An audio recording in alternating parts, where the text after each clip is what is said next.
Hello, hello, hello. It's Friday. It's game day. Oh, it's an exhibition, but it's game day.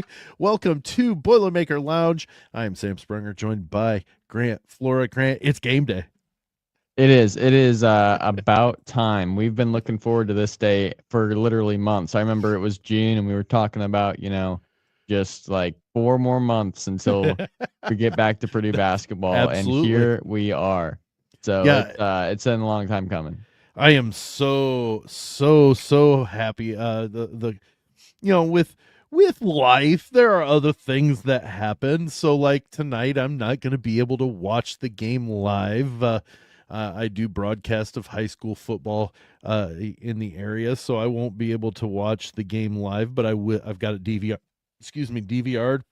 I'm going to be watching it, breaking it down a little bit, and seeing what good came out of it, and excuse me, and things like that. But let's talk about it. The Purdue Boilermakers travel, excuse me, to Rupp Arena to take on the Kentucky Wildcats. It's a top 10 matchup in the exhibition season. Yeah, the Boilermakers take on Kentucky. I believe it's 6 Eastern, isn't it? Or 7 Eastern? Yep. 6 Yeah, p.m. 6 p.m.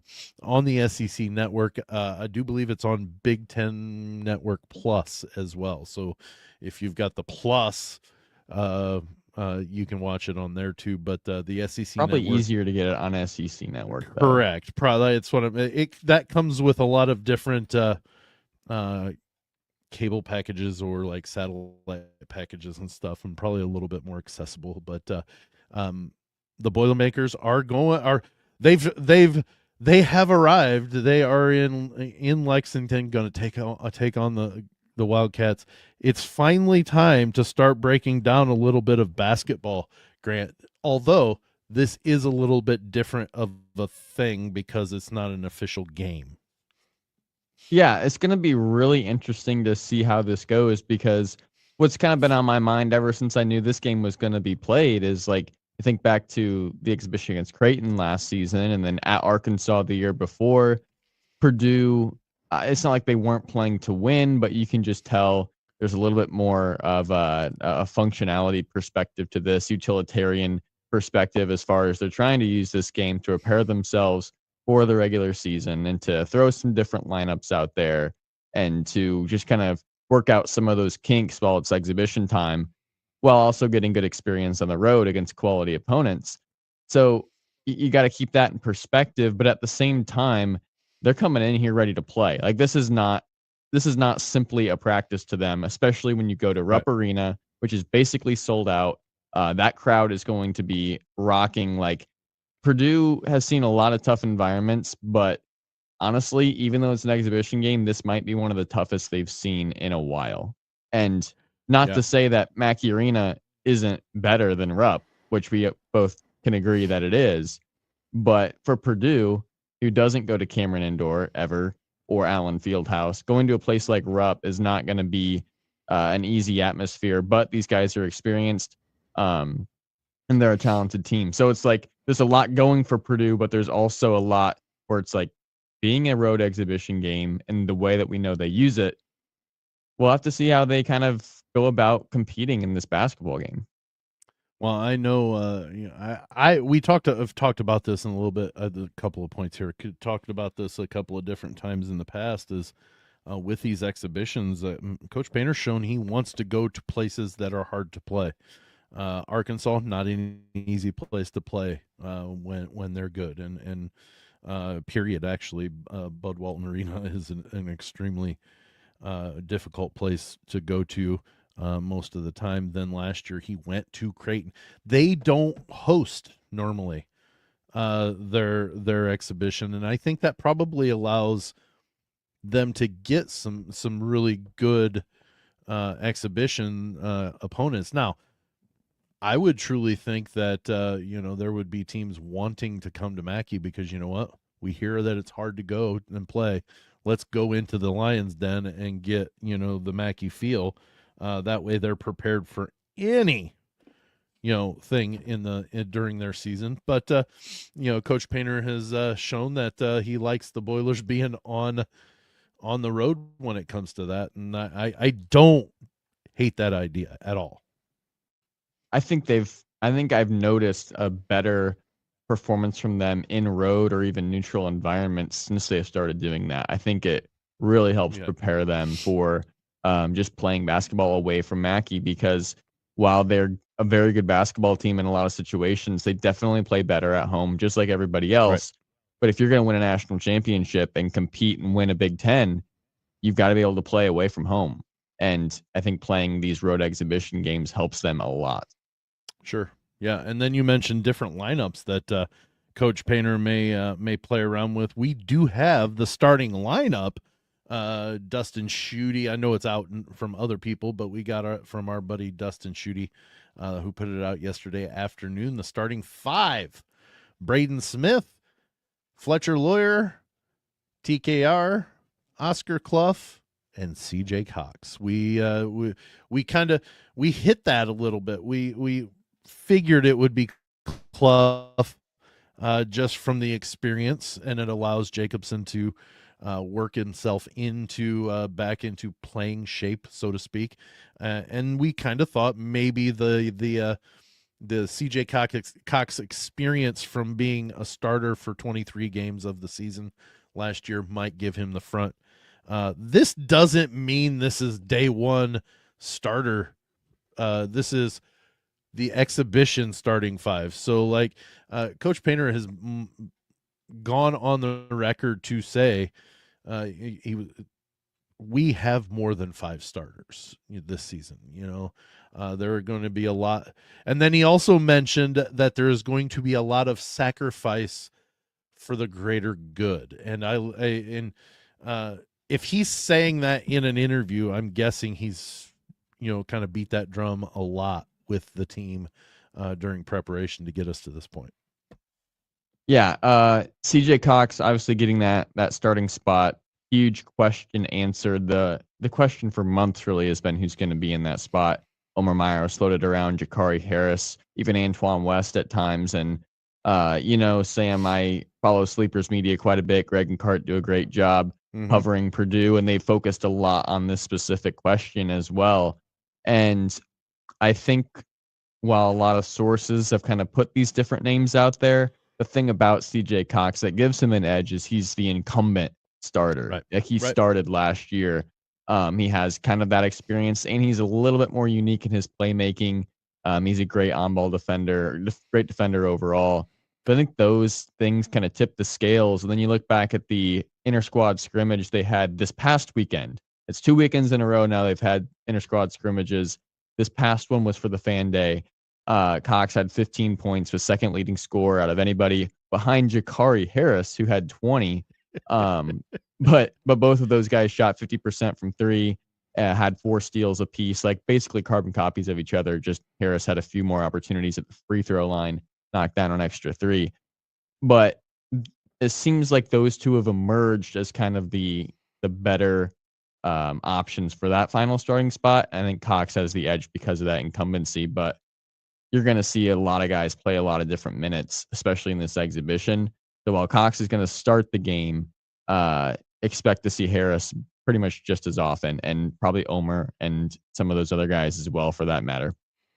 We'll get into the one that was announced just yesterday, but the production that came through from Cox and Harris during that exhibition or that team scrimmage, I posted about it. I've talked to a couple of people, and they have no knowledge either, but they kind of agreed with what I said because it makes a lot of sense to me, anyways. And I guess I guess I've gotten validation from them as well. Is with that production from those two, I think we enter into more of a, not likelihood, but the chance of Antoine West Jr. being a redshirt is getting more and more potentially a bigger possibility because he plays those same positions.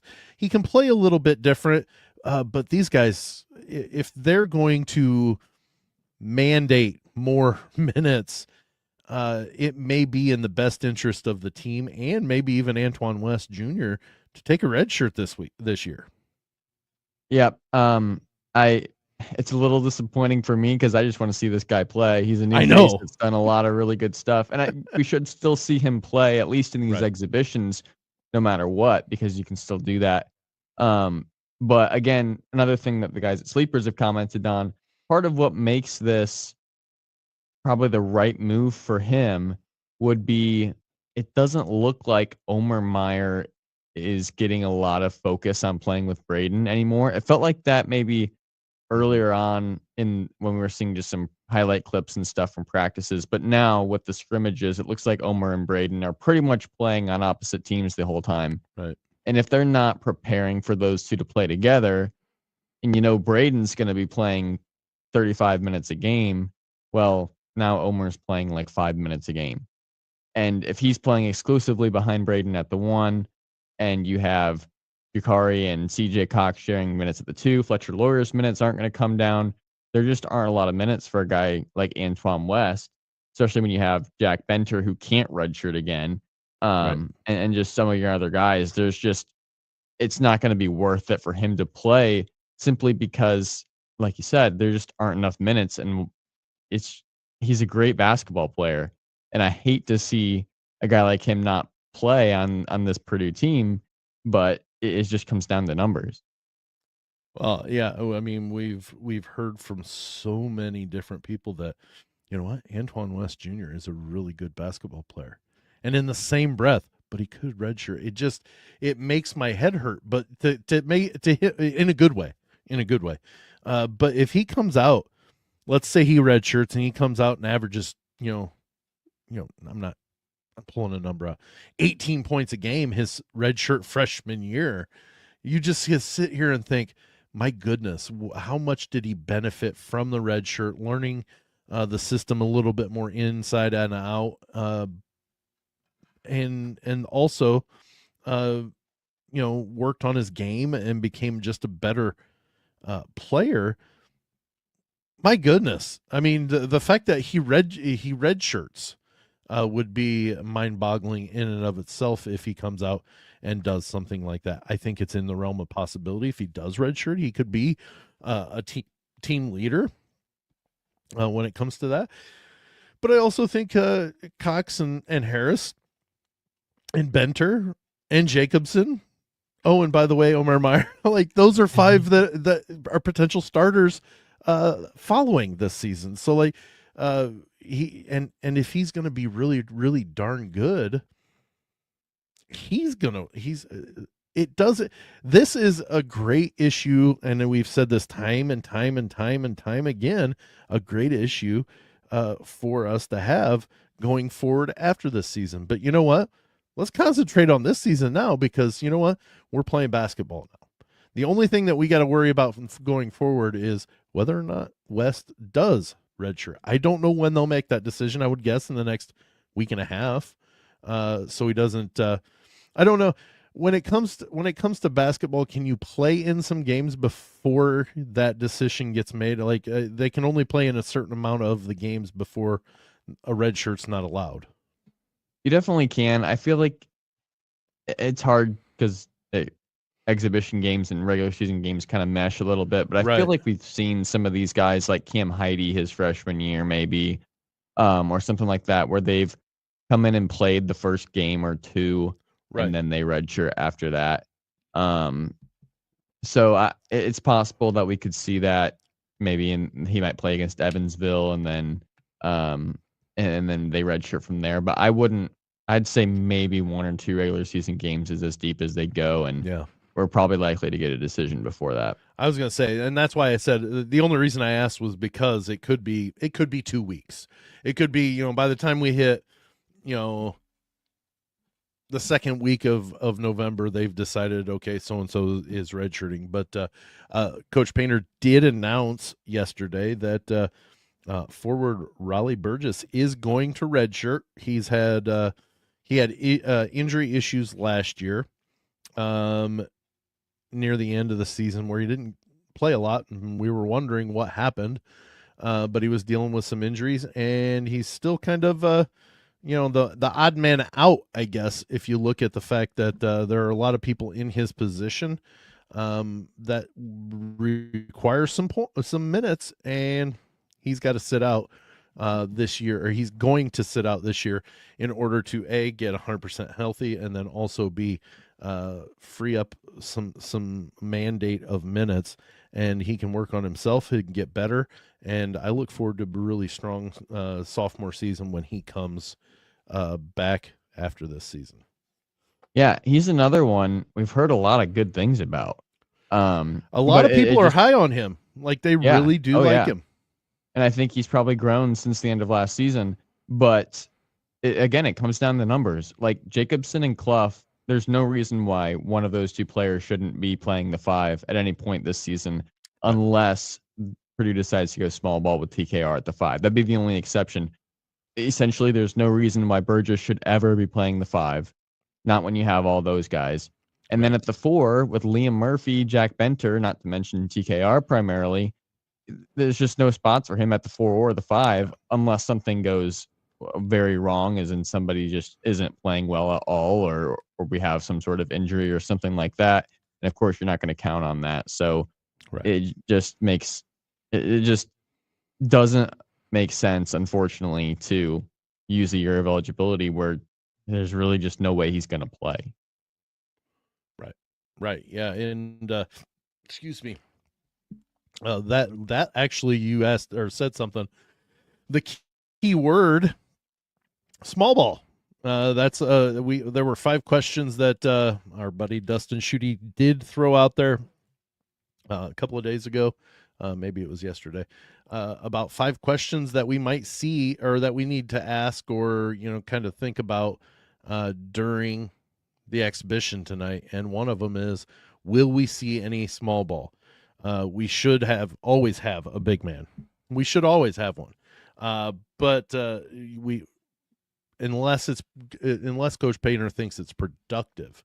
So it'll be interesting to see if tonight, that if they try to put in a small ball lineup with TKR at the 5 spot, and then Benter or Murphy into the 4 position.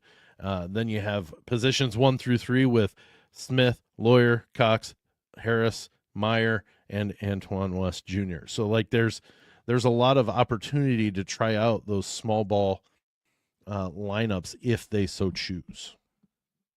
Yeah, I mean, if you're going to try it, this is the time to do it in these exhibition games. Right. Especially with, it sounds like Jaden Quaintance is going to be out on tonight's game, as is Jaland Lowe. And it seems like if Quaintance is going to be out, who's a big-time defender in the middle, it gives you a little more leeway to do something like that. Because if you don't play a big guy with some of those guys, trying to defend these guys is going to be just a monster. It's going to be hard enough anyway.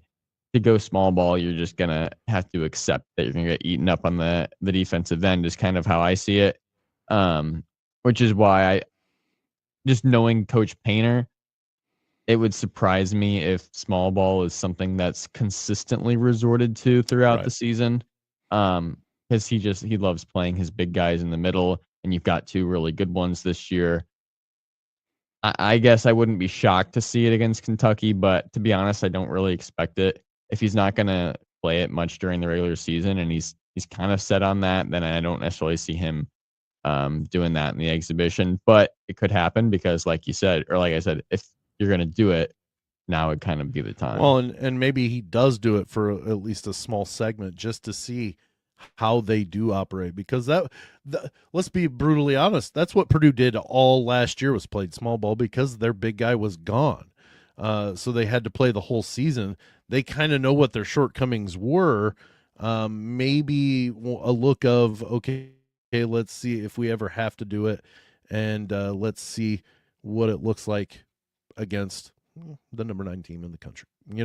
So it is a possibility. You mentioned Quaintance and Lowe not playing. I guess Quaintance is he doubtful, or is he out? Did you say? I've heard that he's pretty much out. Okay. I suppose it's possible maybe something crazy happens and he comes back, but he did not play in their blue-white scrimmage, and it just sounds like they're not going to risk him. Right. Okay. Well, the question number 2 from Dustin Schutte was, who defends Otega Owe? And with Lowe being out, there's a good chance that Owe plays some point. And the question arises, does Braden Smith, who's not close to 6'4" or 220, does he go and defend Owe, or does it remain something that CJ Cox and some bigger guys and some other defenders do they take him on? And I guess we could see Smith maybe on Owe, but how much switching? How comfortable is Coach Painter with switching on Owe? I think that I guess taking the best player at a position on the team and putting your guys, your best defenders, is the step to go. But how do we find out who our best defender is? We got an exhibition with a pretty darn good guard in Owe. I saw him in Milwaukee play 2 games, and he is definitely a presence, and he's a big dude as a guard. Yeah, to me, like kind of like you said, it's a question, but I totally expect it to be Cox or Harris, depending on who's in the game. Me too. Only because you just, with a guy like that, I feel like you got to have the size. Cox and Harris are just better defenders anyway. Like they're really good defenders, Right. and Braden's more of a scrapper. To me, it makes a lot more sense to start with Braden on whoever kind of that replacement for Lowe is. Even if Otega brings it up, you can still, Cox and Harris can pick these guys up 94 feet. To me, like that makes sense. But I like the point about switching. Are they going to be a little more loose with switching Braden or even Fletch onto Otega, and then how do they respond to that? Right. So I think that definitely is a key point, and I think it inevitably will happen. And overall, how Purdue as a team can defend Otega Owe is going to be pretty significant, because we've talked about how one potential weakness or way that Purdue could be exposed is if an athletic wing comes in and can just kind of wreak havoc, because Purdue doesn't have a guy to put on him. And Otega Owe is more of a guard. He's not quite as big, only 6'4", whereas if he were 6'7", 6'8", now we might have some pretty big issues involved here. But still, I think he kind of poses that similar threat where he's athletic, he's dynamic, he's a little bit bigger and stronger. And so how does Purdue deal with these types of players? Yeah. It's going to be interesting to watch that unfold during the game, and how the Boilermakers decide they want to tackle that. Another question posed is, how much has the defense and rebounding improved? Those are 2 different questions kind of put into one, but with Jacobson being hurt and the Boilers having to play kind of that small ball season, essentially, you can't help but to think that both the defensive and rebounding is going to improve just by adding in a healthy Jacobson and adding in Clough. Yeah, it's going to be really interesting. I think rebounding, I definitely expect that to be better. We've seen Clough had 11 rebounds in that scrimmage. Seems like he's picking up right where he left off at South Dakota State. I expect him maybe not to put up the exact numbers, but still put up strong rebounding numbers, even though he's going to be playing more difficult competition. Jacobson as well will help with that. To me, and looking at that scrimmage, Cox had 7 rebounds. Like the guards are getting involved as well, and it makes it easier when you have big guys to draw more attention on the glass. So I definitely expect rebounding to improve. Defense is a bigger question, in my opinion, because we've talked about some of the threats Kentucky can pose. And while rim protection has been addressed with Jacobson, in that scrimmage, especially if you watch the highlights, Clough just ate him alive. Like Clough did a lot of damage to Jacobson down low, simply because of his size and strength. Clough goes 7 for 8 from the field, scores 14 points, pretty much all on Daniel Jacobson. So Right. while Jacobson provides the rim protection, can he handle the physicality of some of these guys, like even Brandon Garrison and some of these Kentucky forwards that they have? Moreno, I think Malachi Moreno is a pretty good big guy for Kentucky. Can he handle that physicality? And then on the flip side, when Clough's in the game, Clough doesn't necessarily have the rim protection that Jacobson does. Jacobson had the only block in that entire scrimmage, and so when you put Clough in the game, yeah, maybe he can handle some of the banging, but can he actually hinder shots, especially if Purdue's guards get beat off the bounce, which Kentucky's guards have the opportunity to be able to exploit that in Purdue as well. So defensively, it's going to be interesting to see how they handle some of these threats. Yeah, and don't get me wrong, Kentucky's not going to throw everything they have at them, like all their specialty moves. The adjustments are going to be minor for the fact that it is an exhibition. You're not going to, you're going to try to run your game and things like that. There might be some adjustments. So don't get me wrong. They're playing to beat the other team. So I mean, it is part of it, but at the same time, I don't think there are a lot of it's a lot of vanilla, I think, is what we're going to see from both of these teams when it comes to scheming and things like that against one another. But a lot of it's going to be trying rotations, trying different combinations of players, and I think our defense and our boards have to get better in both capacities, pretty obviously. I mean, really, honestly, such a glaring issue was both of these things last season.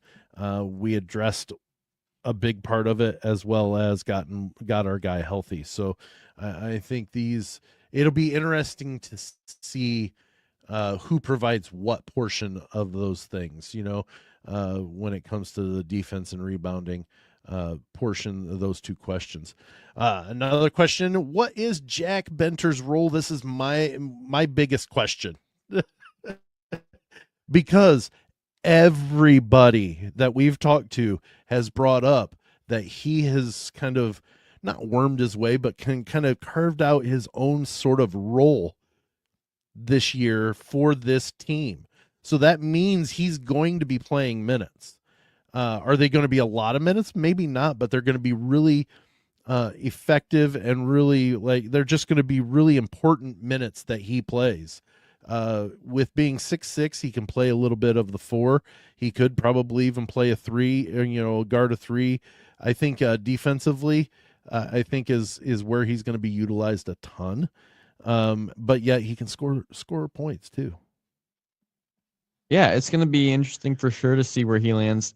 For me, it's like it almost makes more sense to see him at least play a decent amount of minutes at the 3, because if Liam Murphy is your backup 4, Murphy basically he's stuck at that 4 position. He's Right. not going to play the 3. Right. He's a backup stretch 4 is his kind of niche role. Whereas Benter, while he can play some of the 4, can also go up to the 3. And I'd love to see him as a bit bigger of a guy playing the 3, defending potentially Otega Owe, depending on how Benter's defense is. Like, that can provide Purdue a different look than if you have Smith, Lawyer, Cox / Harris on the floor, where you have a little less size. Cox and Harris are good defenders, but and Smith is too, but Smith and Lawyer lack some of that size and athleticism. Whereas Benter can provide a different look potentially and still have some offense with him as well. We've seen some of his shot making. He had 12 points in the inter squad scrimmage, 4 of 7 from the field, 3 of 6 from 3. Like, he played good. If he can knock down some of those shots and provide some more size and defense in that backcourt when they need it, I think that'd be a pretty good look for Purdue. Yeah, it's definitely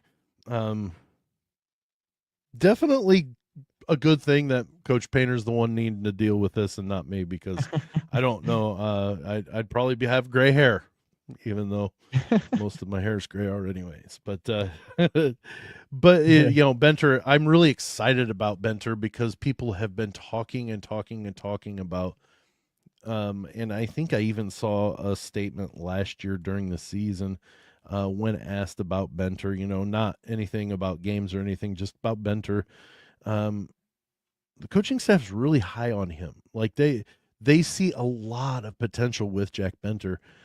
So it's going to be interesting to see how they work him into the lineup, the rotation, to get him effective minutes. That'll be, and that's why I think this one is my ultimate top of the questions that were posed by Dustin Schutte, is because a lot of people are riding high on him, and I could see it. I can see what they're talking about.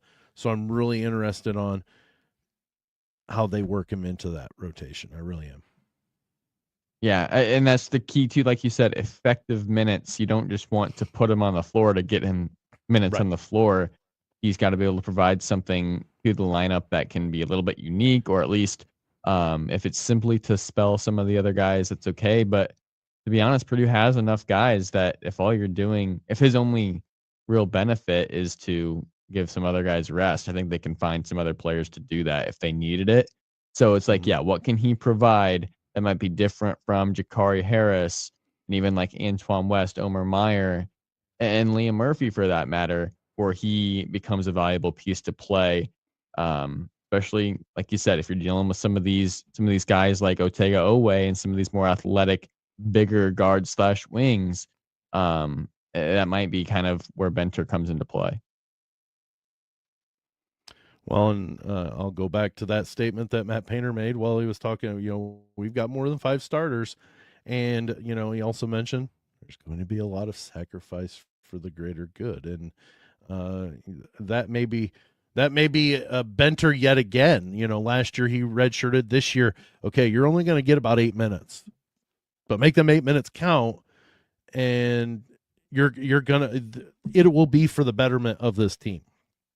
You'll get better, but our team is going to benefit from those as well. So maybe I don't know. I am only speculating on that completely because Benter could be averaging 17 minutes a game. I don't know how, but he could be. I don't know. But the final question that was brought up was how much do we see Antoine West Jr. and Omer Meyer? Now, Meyer is not going to redshirt. That's just not happening. West could be. We talked a little bit about that earlier. But at the very least, we're going to see him during this exhibition. I would assume, anyways. How much do you think we see we assume we're going to see Meyer a good bit. We just assume, even though maybe those trends have kind of gone back to where maybe they're not looking to play him beside Smith a ton. But maybe they do. Maybe that's still in the cards. So we may see him play 20 minutes, and 15 of those are him alongside Braden Smith. Yeah, it's going to be interesting. I feel like when watching Purdue exhibitions in the past, and maybe we should have gone back and actually watched the Creighton game or the Arkansas game, I feel like we've seen a little bit more even spread among starters and bench players as far as minutes. And so part of me could just see like basically 2 units. You have your starters and your second group. Your and second maybe it's starters. not, yeah, your second starters, if you will. And maybe it's not that like clear cut, right? But Right. but you have that, and then maybe you have a mesh of the two, or maybe TKR and Blatcher playing with Omer and Antoine West and Jacobson, and then you have something like that, but where everybody is kind of in the 16 to 24 minute range. I bet, in short, that we're going to see a lot of Omer Meyer and Antoine West in this particular game. I think 4 games down the road, things could change quite a bit. Definitely by that Alabama game, I bet one, if not both of these guys, will see a pretty big decrease in their minutes. But to be honest, since it's an exhibition and both of these guys are good basketball players, I think we'll see them a decent amount of minutes, maybe even more than what we'll see later in the season. One, and I'm a firm believer of experience does matter. So let's say both of these guys are on the roster, and it gets pretty raucous in Rupp tonight. They can pull upon that when they're playing on the road in the Big Ten, and it starts getting loud. You know what? We've been in this situation before. That experience will help them down the road. So I'm a firm believer that even if it doesn't go well for you, um, that experience does make you a stronger player going forward in situations that resemble exactly what you just came from. And Rupp is going to be loud. Rupp is going to be raucous. And yes, it's an exhibition, and we keep falling back on that. It's an exhibition, but the fans don't care. It's still number one coming into Rupp Arena. Number one team in the country is coming into Rupp. They're going to be loud. They're going to be a very loud. But honestly, that's where Purdue's experience of playing at Mackey Arena, when it gets loud there, doesn't phase them as much. And I expect Braden Smith to average 35 minutes a game this season. I do not expect him to really come close to 35 minutes in this game. No, you're right. I bet it's more like 25. And if that's the case, there's 15 minutes where you got to have another point guard out there, and it's going to be Omer Meyer, which is kind of where you get you're probably going to see Omer and Antoine a little bit more than what you will later on, because Braden's not going to play as much. So I think very much like you said, Omer Meyer especially will get some great experience running an offense in the midst of a very passionate Rupp Arena, and Antoine West as well. Crowd. Right. Like that. I'm actually, it's just super intriguing because you never see Purdue go into these blue blood environments outside of Breslin and Assembly Hall, but I would not put those two quite in the same tier as Cameron, Allen Fieldhouse, or Rupp. Maybe Rupp, I don't know, but like, it just feels a little bit different going into a place like Kentucky, because Kentucky tends to have some more success than what even Michigan State and IU have. And they just, especially this season, they pose a bit of a different threat. It's just such an unorthodox game for Purdue to play that we haven't seen much in recent years. So should be a great experience overall for all these guys. Well, let's take a quick look at the box score from the exhibition or the team scrimmage for Purdue the other day. Look at this. This is all the way to the right here. You can see the total points per player. Then, but like looking at this, Antoine West Jr. only had 3 points. He was one, but he put up eight shots. Like he had 3 rebounds. Not the greatest of games, but you know what? It's his first college experience, and yes, it's an inter squad game. But you look at C.J. Cox, you look at Jakari Harris, 20 for Harris, 15 for Cox. Just that production alone makes me think that maybe Antoine West does take a red shirt, and that's not necessarily a bad thing.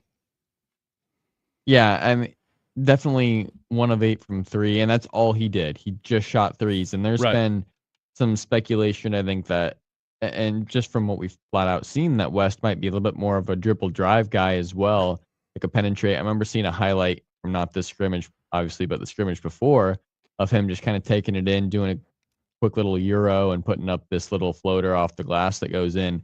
Right. So to see him not do any of that and to exclusively shoot threes and to not shoot him at the greatest clip, it's just a bit different from him for sure.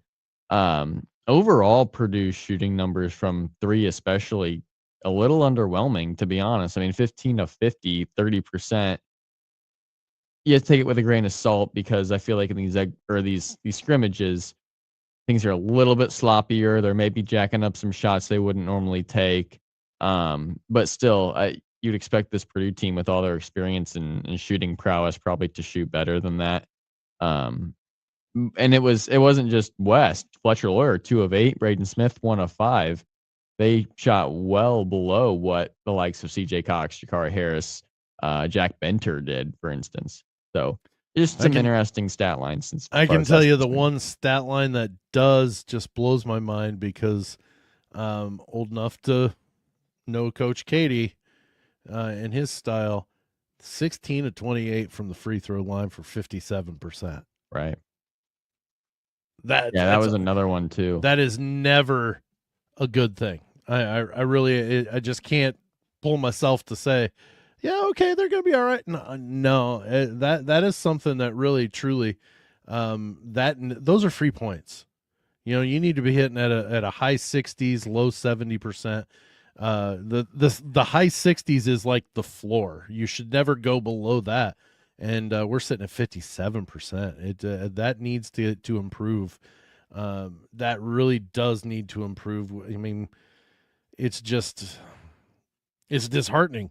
And I'm not at all trying to crap all over anything. It's just that jumps out at me right away. Was like, oh wow, that's a rough one to watch there for 57% overall. Now, granted, things probably will improve over the course, but Benter 1 of 3, Clough 0 of 2. It doesn't. I don't like that look. But the fact that Daniel Jacobson was 5 of 6, Oscar Clough was 7 of 8 from the field. Those are good numbers. I like those numbers. Those are extremely productive numbers. And if we can get 24 points out of our big position, a combination of Jacobson and Clough, we're in pretty darn good shape. Yeah, I mean, it's another one you have to kind of just keep your mind wrapped around. Like, those two guys are playing against each other the entire time. So, like, really, it's more like Clough having 7 points and Jacobson having 5 if you were to have them on the same team, sharing minutes, if you will. But right, still, but if you can get them 20 points, saying. Let's say a combination or something. Yeah, for sure. But yeah, with the free throw numbers, I can't imagine that will continue throughout the season. With how much Braden and Fletcher shoot and how high they usually shoot those at that rate. And I think even guys like Jack Benter, Jakari Harris goes 6 of 9. I think he probably goes 8 of 9 once we get into the season. I think those shooting numbers will come up, but yeah, to see 16 of 28 was pretty shocking. But yeah, it's I'm not like calling for like beheading or anything, but it's just like, man, come on. Yeah, no, for sure. It's frustrating. It was interesting though too to see Omar Meyer with 9 assists. Yeah. Braden's 10. I mean, we're talking about for him to be able to put up those numbers with Braden Smith, the best passer in all of college basketball and one of the best, if not the best in history. Like, for Omar Meyer to do that same thing, it shows his capability to take over once Braden's gone, but also, like, when Braden comes out of the game, that intensity is not going to drop one bit because Omar Meyer is a fantastic playmaker. Yeah. It definitely raises up the anticipation and excitement for the upcoming basketball season. But Grant, we are a few short hours away from Purdue basketball officially, I guess officially, unofficially tipping off, right? Right. Since it's the beginning of the games, but it's not the official start of the recorded season. But it's exciting. I probably, when I get home from the football game tonight, I will probably watch it right away because it's like, this is like Christmas to me. It's starting. It's starting finally. We're going to get a chance to see our guys in action. And this is really the excitement. This is very much the calm before the storm because we should be seeing a lot of great basketball coming out of West Lafayette. Yeah, it'll feel pretty official when that game tips off and Rupp is full and everybody's yelling and screaming. Yeah, and we have two of the best teams in the country going at it on the hardwood. So, yeah, it's so exciting. 6 p.m. Eastern on the SEC network. The Purdue Boilermakers, number 1 in all of the land, travel to Rupp Arena to take on the number 9 Kentucky Wildcats. I'm so excited. Grant, I know you are. And we're going to wrap things up so we can go get ready. Kind of get mentally prepared for what we're about to witness for the next, 5 months or 4 months, I guess. No, it's 5 months. Better be 5 months. Yeah, it better be. Yeah, you're right. It better be. But that wraps it up for today's Boilermaker Lounge. Thanks so much for coming in and hopefully sharing the excitement that we're having at this same time, and still having some pretty good conversations about not necessarily, well, we're talking about next year as well too. So keep our eye on the prize this year, but also kind of mentally prepare for some things going forward after this year as well. But we're getting ready to start gearing up for let's go head first into all of the basketball that's going to be happening this season, because it's going to be a good season. It definitely is. It sure is. Yep. Yeah, just looking forward to finally seeing these guys get on the court in their uniforms, especially the new ones, and let's see this team in action. It's about time. So thank you so much for joining us on this week's Boilermaker Lounge. For Grant Flora, I am Sam Sprunger. Enjoy the game tonight, and we'll see you next week.